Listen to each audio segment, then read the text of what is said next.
4ஆம் தமிழ் சங்கத்தை துவக்கியவர் பாண்டித்துரை தேவர் என்ற சேதுபதி மன்னர் இல்லைங்களா. அந்த பரம்பரையில பிறந்து வளர்ந்த, சேதுபதி வம்சத்துல பிறந்து வளர்ந்த எனக்கு தமிழ் மேல தமிழ் மொழி மேல ஒரு ஈர்ப்பு கண்டிப்பா இருக்கணும். அது எங்கள் ரத்தத்துல ஊர்ன ஒரு விஷயமா இருக்கணும். நம்மளே இதை விட்டு கொடுத்துட்டோம். மொழியும் விழியும் ஒண்ணுன்னு சொல்லுவாங்க. நம்ம மொழி இழந்தோம், நம்ம விழியை இழந்துட்டு பயணிக்கிற மாதிரி தான். சோ என்னை பொறுத்த வரைக்கும் நம்ம மொழியை காக்கிறதுக்காக எந்த எல்லைக்கும் நம்ம போகலாம் அப்படின்ற ஒரு முடிவை எடுத்துதான் இன்னைக்கு நான் இந்த மாநில நிர்வாகிங்க இது சம்பந்தமா மத்திய அரசு டெல்லி வட்டாரத்துல பேசி திட்டாகணும்னு சொல்லி வெளியே வரீங்களா இல்ல சம்பந்தமா பேசுறீங்களா? இல்ல, இது சம்பந்தமா பேசுறதுல அர்த்தம் இல்லையே.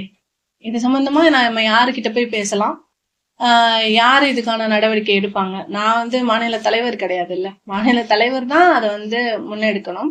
ஸோ அவரே அந்த ஒரு ஸ்டாண்ட்ல ஸ்ட்ராங்கா நிற்கும் போது நம்ம வேற யார்கிட்ட எடுத்துட்டு போய் இதை நான் ஒரு தனி நபரா ஒரு பெண்ணா எல்லார்கிட்டயும் எடுத்துட்டு போய் புரிய வைக்கிறதுங்கிறது நடக்காத ஒரு விஷயம்.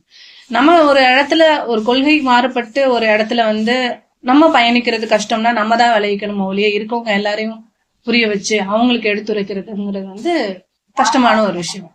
உங்களோட அறிக்கையில மும்மொழி கொள்கை, தமிழக அந்த மாதிரி திமுகவுக்கு ஆதரவான கருத்துக்களா இருக்கு. உங்களோட அடுத்த நிலைப்பாடு திமுகவா தமிழக வச்சிருக்காங்க, அதிமுகவா இந்த கட்சியா? எந்த கட்சின்னு இல்லைங்க, எந்த கட்சியில இருந்தாலும் நம்ம பயணிக்க போறது மக்கள் பணிதான். பாப்போம், அதையும் நான் நாளை நாளானைக்கு உங்களுக்கு அதுக்கான அறிவிப்பும் நான் விரைவில் கொடுப்பேன். நிச்சயமா அரசியல்ங்கிறது நம்மளோட வாழ்க்கையில எல்லாருமே இளைஞர்கள் கூட இன்னைக்கு அரசியலுக்கு வரணும்ன்றத விரும்புற ஒருத்தி தான் நான். அரசியலை முட்டுக்கடை போடுறது நமக்கு மக்கள் மேல அக்கறை இல்லைன்னா தான் நம்ம அப்படி சொல்லணும். எனக்கு இந்த மக்கள் மேல, மொழி மேல, என் இனம் மேல எல்லா இதுலயுமே எனக்கு அக்கறை உண்டு. அதனால நிச்சயமாக அரசியலில் தொடர்வேன். ஏன் தாவைக்காளர்